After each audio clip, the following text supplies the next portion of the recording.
أعوذ بالله من الشيطان الرجيم بسم الله الرحمن الرحيم إنما الخمر والميسر والأنصاب والأزلام رجس من عمل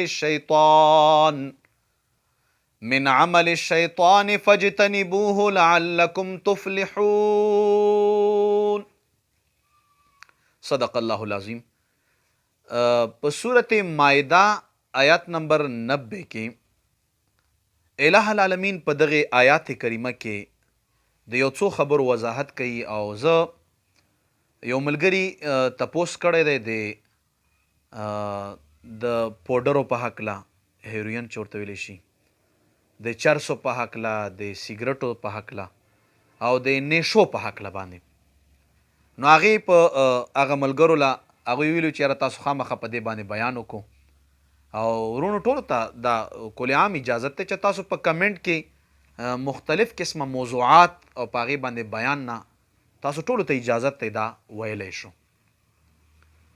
الله تبارک وتعالی په دغې آیات کې فرمایي چې بېشکه شراب، بېشکه جواري او بېشکه ازلام، انصاب او ازلام.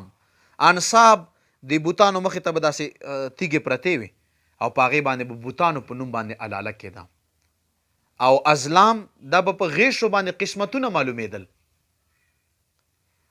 الله پاک فرمایي چې دا ټول د شیطان عمل دی او فجتنبوه لعلکم تفلحون. د دې نه تاسو ځان وساتئ، تاسو به کامیاب شو. نو شرابو په هکله الله فرمایل، د جوارۍ په هکله الله فرمایل، د انصابو په هکله الله فرمایل چې بوتانو مخې ته کومې علالې کېدې، او د ازلامو غیشو باندې قسمتونه معلومول. دغې څلورو شیانو په هکله الله فرمایل چې دا د شیطان عمل دی او د دې نه ځان وساتئ نو کامیاب بشو.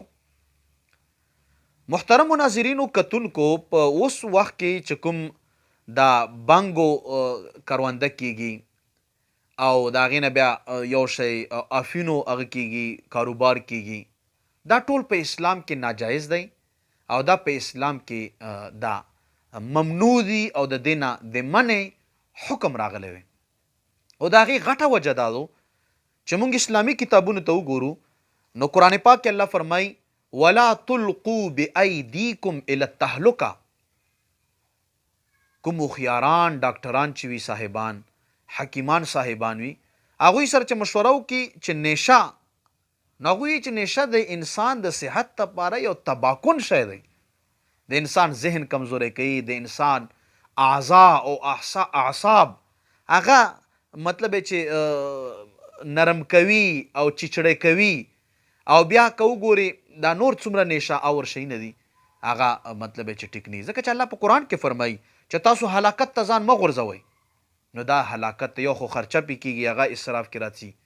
بیا که وګورئ د انسان پې هلاکېږي، تباه کېږي.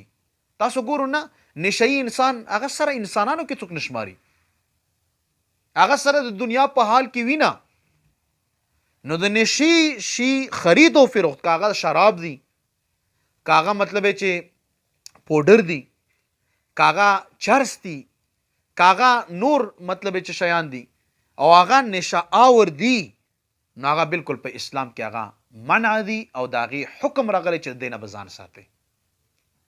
او زه به دا وایم چې دغه د خودکشۍ مترادف دي، ځکه چې ته پوهېږي چې دغه شي باندې زه خرابېږم، تباه کېږم او د هغې باوجود ته هغه څکې، نو دا ته خودکشي کوي، خپل ځان په زور باندې وژنې او دا بدن د الله یو امانت دی. دغې له ته ضرر او نقصان نشي ورکولی په خپله باندې، او چې ورکړي دغې جرم او دغه سزا به ته په خپله باندې برداشت کوي. البته ځینې داسې دوایۍ چې هغې کې نشه وي، ځینې داسې ګولۍ ټیبلیټس خلک استعمالوي چې هغې کې انسان ته کوم ټینشن وي یا ډپریشن وي، هغې د کمولو دپاره ډاکټران صاحبان هغه لیکي. بالکل یو صحیح مسلمان ډاکټر چې یو مریض ته وګوري او هغه په دې کې دا ګڼي چې یاره دغه مریض ته آرام ضرورت دی او د آرام دپاره ورته ټیبلیټس ولیکي او په هغې کې مطلب چې لږه 81 شوي یا نورې ځینې ګولۍ شوي، ټیبلیټ شول، هغه په استعمال کې هغه ته فایده وي. نو بالکل اسلامي او تکړه ډاکټران چې کوم دي هغه ورته مریض ته په دې کې شفا ورته ښکاره کیږي نو دا دوایي ورکولی شي د آرام دپاره او د ټینشن د ختمېدو دپاره. د دغه نه علاوه نور که د سړی هغه نیشې تماشې کوي دا بالکل په اسلام کې منع دي او داسې منع دي چې د خودکشۍ مترادف دي، ځکه چې دا انسان په زور باندې ځان تباه کوي، په زور باندې ځان خرابوي. دغې وجې نه موږ تاسو له پکار داري او د متاخرینو علماو هم دا فتوا د امام محمد صاحب په قول باندې چې کومه خبره علامه ابن عابدین صاحب رانقل کړې دو، د امام محمد صاحب قول دا دی چې که لږ شی وي او که ډېر شی وي او په هغې کې نیشه وي، هغې سکل چې دي هغه بالکل حرام دي، ناروا دي او د هغې نه ځان ساتل پکار دي. الله د موږ تاسو دا نوجوان چې څومره نسل دی د هر قسم نیشو نه، د نسوارو نه راواخله او په شرابو باندې ور ختم کا، دغې ټولو نه یې په خپل حفاظت کې وساتئ. آمین یا رب العالمین.